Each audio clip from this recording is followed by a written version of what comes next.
Lekker uit eten op een tienjittejoen in het binnenstad van Dokkum. Net met zijn bijen, maar met z'n wat 400 man tegelijk. Dit bijzondere initiatief komt van de wijkraad Binnenstad. Eten en lekker bijkletsen. Want dat wil weer eenmaal in.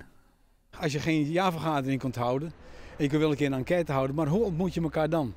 Nou, en dit kwam zo boven poppen. We hebben contact gezocht met Anna van KB. En die was ook gelijk razend enthousiast. Die heeft de contacten verder gelegd met de horeca. En die waren ook gelijk enthousiast. Dus ja, ons stond niets meer in de weg om een fantastische avond te houden.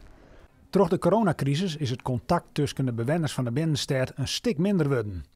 Maar de meeste zaken kennen nou weer. Dus ook een mooie kans voor de horeca om bij dit initiatief aan te sluiten. Nou ging ze betocht van hoe kunnen we dan op een leuke en informele wijze elkaar weer ontmoeten na de corona. En toen kwamen ze bij mij voor het binnenstaddiner. En superleuk natuurlijk. Binnen meer dan 400 mensen van de binnenstad die zich gaan aanmelden.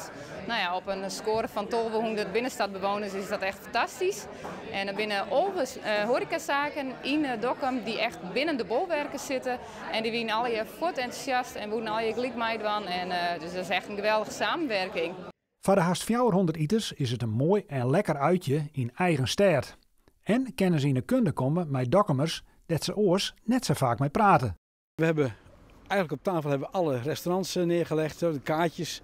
En we hebben at random hebben wij gewoon de mensen die zich opgegeven hebben, blind op een stapeltje neergelegd tot een bepaald restaurant vol was. Dus mensen die kregen, nadat ze zich opgegeven hadden, toen pas te horen waar ze gingen eten. En ze weten dus niet wie ze gaan ontmoeten, dat is juist het leuke. Maar ze hebben één ding gemeenschappelijk, ze wonen in die binnenstad en ze gaan met elkaar praten over die binnenstad.